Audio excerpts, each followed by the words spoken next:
Hello there! There's always a bigger fish in the ocean. While we, ordinary individuals, often face cyber criminals attempting to steal our bank details or collect personal data, companies struggle with ransomware attacks designed to extort large sums of money. But what about an entire nation and its administrative systems? Here, the scale and potential consequences are on completely different level.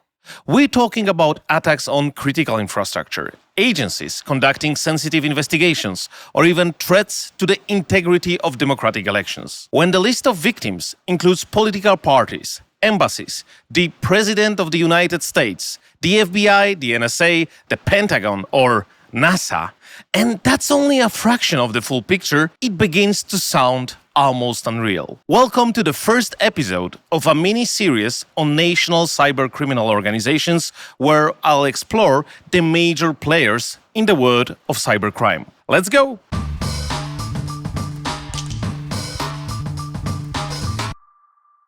Behind the major cyber attacks we occasionally hear about in the news are not just kids tinkering in their parents' basements. Far from it. Cybercrime has evolved into a sophisticated, though illegal, enterprise. A prime example is the Logbit Group, known for encrypting company data to extort substantial ransoms. But what happens when such operations reach an even higher level of complexity, targeting large corporations, critical infrastructure, or even entire nations? This is where so-called Advanced Persistent Threats, APTs, come into play. The term refers to highly complex and meticulously planned cyber attacks, as well as the organizations behind them. There is no straightforward formula for conducting such an attack. These operations exploit vulnerabilities unknown to the public, called zero days, and often unfold in multiple stages refined over years. The attackers conduct extensive reconnaissance before even attempting to deploy malware, ensuring they understand their target thoroughly. Once inside, they remain undetected for months or even years, spreading deeper into the victim's systems to extract critical information. The primary objective is to stay hidden as long as possible, even if it means limiting the scale of the operation. Such sophisticated campaigns are neither trivial nor cheap, often involving individuals with strong ties to national intelligence agencies. To make tracking and discussion of these groups easier, cybersecurity researchers have established a naming scheme. For instance, today we'll focus on APT-29, a group whose designation is anything but random. APT-29, also known as Kozyber, Nobelium, Yttrium, the Dukes, and Midnight Blizzard, is one of Russia's most prominent cyber intelligence groups. Researchers and intelligence agencies worldwide have linked it to the Russian Foreign Intelligence Service, SVR, although pinpointing its exact origins remains challenging. It is believed that APT-29 has been active since 2008, targeting governments and diplomats, though much of this is speculative. If we focus on the facts, the first confirmed instance of their existence was Operation MiniDuke, launched in 2013. Nearly 60 victims worldwide received seemingly important PDF documents, such as those related to Ukraine's foreign policy and plans to join NATO. Opening such a document resulted in infection with personalized malware targeting specific individuals, exploiting a zero-day vulnerability in Adobe Acrobat Reader. Subsequent communication with the command server was conducted via platforms like Twitter or Reddit. The worm searched for new posts on established user accounts, which contained encrypted links necessary to download a GIF required for the next stage of the attack, or rather, something masquerading as a GIF. Installing the file allowed the attackers to maintain communication, routing all network traffic through servers in Panama or Turkey. As part of Operation Ghost, European governments, embassies, and diplomats were similarly targeted around the same time. At least 4 attacks were successful, with communication between the attackers and victims continuing for at least 6 years. This process was highly complex, meticulously executed, and unfortunately, effective. And this was just the beginning. The next targets were attacked between 2015 and 2016, with the operation executed with minimal preparation or effort, almost like a casual stroll. The Pentagon, specifically its email servers, became the focus of a widespread spear phishing attacks. Each victim was targeted with precision, using details that the purported sender appeared to know about them to lend credibility and increase the likelihood of opening an attachment or clicking on a link. This forced US authorities to temporarily shut down the Joint Staff Network, disabling military email systems. While it likely did not impact communications with the highest level of confidentiality, the attack demonstrated APT-29's capability to conduct sophisticated cyber operations against highly secured targets. However, this was not the only evidence of their activity. Shortly afterward, it was revealed that the Democratic National Committee's systems had been breached, as the FBI informed key political figures. In a state of urgency, CrowdStrike specialists were called in to investigate. Both government officials and cybersecurity experts independently confirmed that Russian intelligence services were responsible, as documented in a Senate committee reports. Significant amounts of data were stolen from the DNC system, which undoubtedly influenced the US presidential election. For instance, private messages from politicians' email accounts were leaked, causing significant turmoil within the Democratic Party. This even led to some candidates withdrawing from the race altogether. Additionally, various American NGOs and think tanks were also targeted during this time. The connection between these events seems undeniable, doesn't it? In 2017, attacks targeted entities in Norway and the Netherlands. In Norway, a series of highly targeted phishing campaigns was conducted. The victims included employees of the Ministry of Defense, the Ministry of Foreign Affairs, and Norwegian Radiation Protection Authority, and Labour Party politicians, among others. The Norwegian Prime Minister and the National Security Service confirmed these incidents. Similarly, the Dutch Intelligence and Security Service reported attempts to infiltrate ministry employees' accounts to gain access to classified documents. But that wasn't all. During the same period, Russian actors gained unauthorized access to the Dutch Police Academy servers, from which they penetrated the national police network. The question remains, why? This occurred during the intensive investigation into the downing of Malaysian Airlines flight MH17, where all passengers and crew unfortunately perished.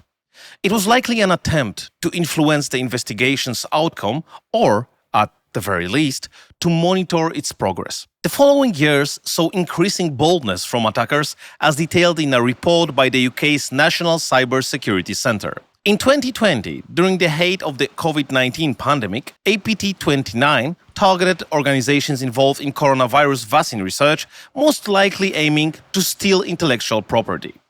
They employed new techniques, at least for APT-29, using malware such as WellMess and WellMail, which had not been observed in their operations before. Their objective remained consistent: to infiltrate systems and remain undetected for as long as possible. However, all of this was merely a prelude to what I consider one of their most spectacular operations, the SolarWinds attack. If you're wondering what is SolarWinds anyway, let me explain. No, it is not related to solar storm disruptions or green energy from the panels on your roof. SolarWinds is a large American company that develops software primarily used to monitor and manage IT infrastructure within organizations. One of their flagship products is an integrated platform called Orion. It is designed to aggregate data from numerous subsystems and present it in a unified, readable format for administrators. Are all the servers running? How much of the resources are being utilized? What is the latency of data transmission across the company's network? Are employees' endpoint devices behaving unusually?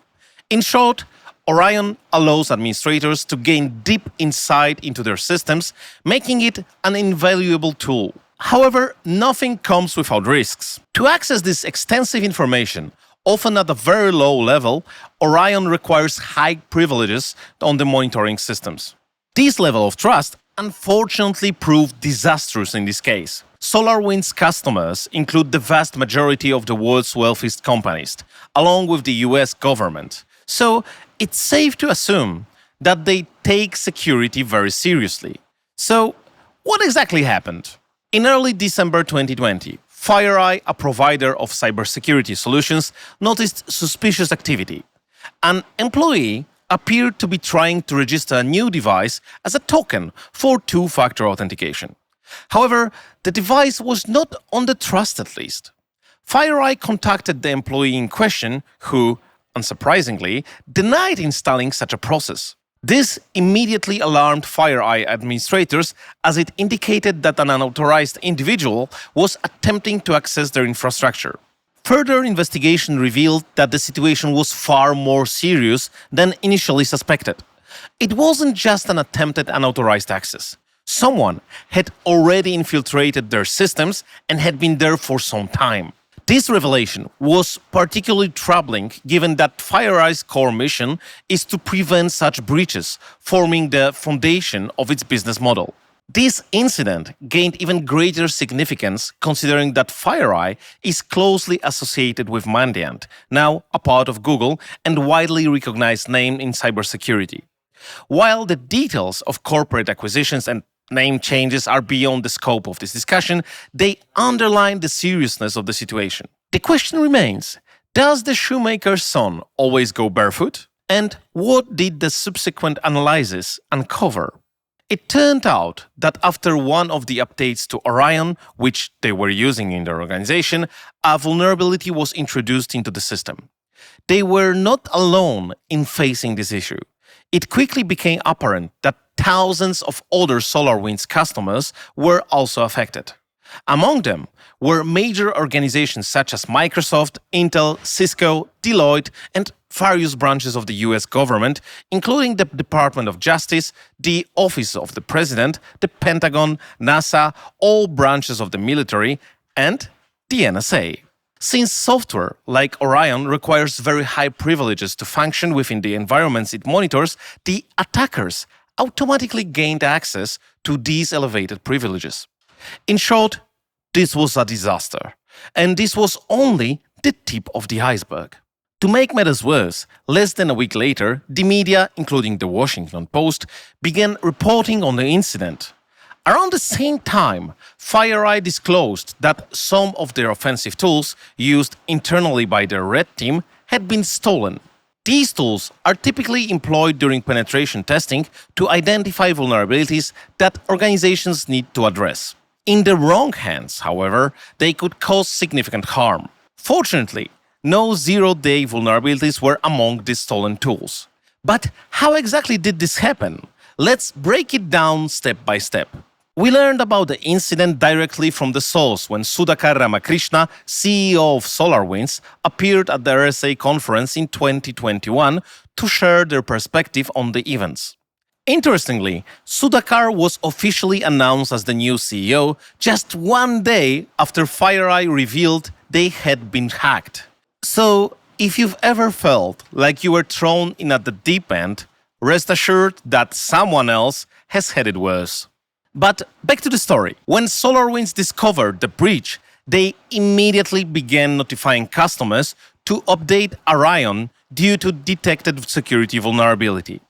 At that point, however, they still didn't have a full understanding of the scope of the issue. Just a few days later, in mid-December 2020, it became clear that this was merely the calm before the storm. Investigations revealed that the attackers had gained access to SolarWinds systems as early as March, meaning they had remained undetected for about 9 months. As the day passed, reports of additional victims emerged, including several US government departments. The situation was further complicated by the transition of the US presidential administration, which already brought its own challenges. Toward the end of December, Microsoft announced that some of its source code had been stolen in the attack. By January 6th, Sudhakar had officially been CEO for just 2 days. while the Cybersecurity and Infrastructure Security Agency, the US government's cybersecurity watchdog, ordered subordinate agencies using Orion to conduct thorough analysis. Meanwhile, another major event unfolded: the Capitol Hill riots.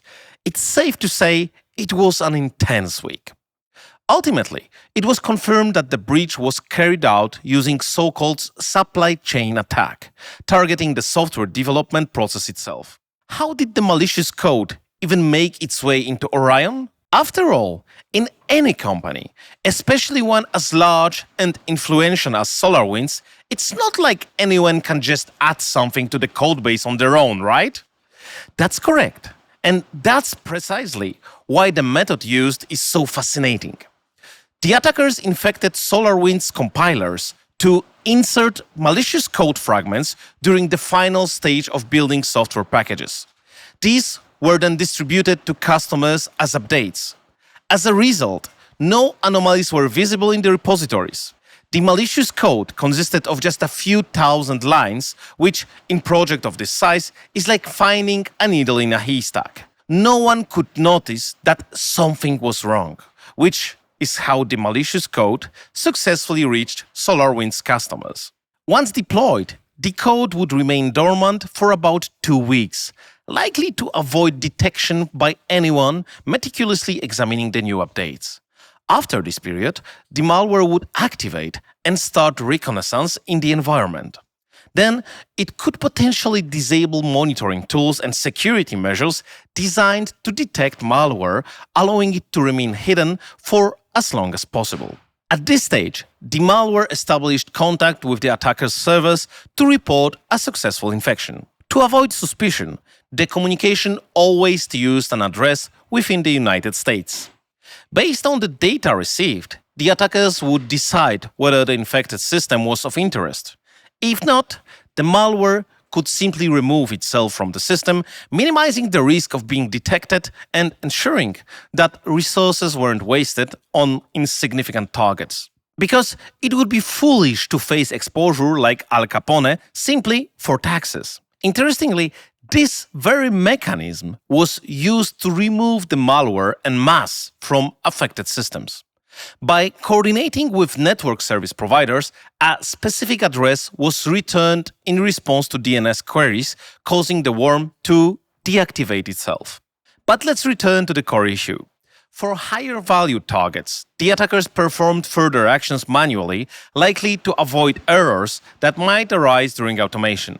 They also exploited a previously unknown vulnerability, which allowed them to authenticate to an organization's services as any user without needing to steal multi-factor authentication tokens, a holy grail in offensive operations. The techniques employed to avoid detection were of the highest sophistication, likely beyond the reach of anyone but state-level actors. Further investigations revealed that the attackers had been present in SolarWinds systems as early as January 2019, a year earlier than initially believed. Orion was not the primary target, but rather a vehicle to infiltrate victims' systems, often with very high privileges. Experts estimate that the attackers targeted dozens of organizations, while others suffered collateral damage. It was confirmed that the attackers accessed around 250 internal company networks, though this number was later revised to about 100. Microsoft called the SolarWinds breach the largest and most complex cyber attack in history, at least among those publicly disclosed. US intelligence agencies attributed the attack with high confidence to Russian actors, describing it as a large-scale espionage operation. In mid-December, SolarWinds released a patch to address the exploited vulnerability, and Microsoft Defender began detecting and removing the malware. The infrastructure used to manage infected systems was also seized and repurposed to help mitigate the attacker's effects. In mid-December, SolarWinds released a patch to address the exploited vulnerability, and Microsoft Defender began detecting and removing the malware. The infrastructure used to manage infected systems was also seized and repurposed to help mitigate the attack's effects. However, this wasn't the end of the story. During the investigation, it emerged that another group, believed to be a separate APT, likely Chinese, had also identified and exploited the same vulnerability for their own purposes. What's notable is that SolarWinds chose not to scapegoat their cybersecurity officer to shift the blame.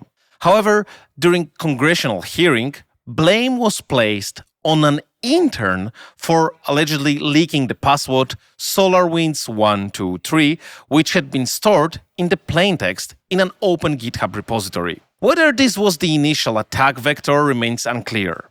Sudhakar Ramakrishna, SolarWinds' current CEO, has apologized multiple times for this misstep in communication, emphasizing that assigning blame does not resolve security issue. The sentiment highlights a leadership approach that prioritizes accountability over deflection. I wish you all such bosses and coworkers. In a statement, US agencies and the White House directly accused Russian intelligence of orchestrating the confusion, an allegation that Russia denied. Subsequently, sanctions were imposed. But how do we know it was them? It's a bit like the story of the greedy little fox. Cybersecurity specialists have methods to assess with a fairly high degree of probability where a given threat originates.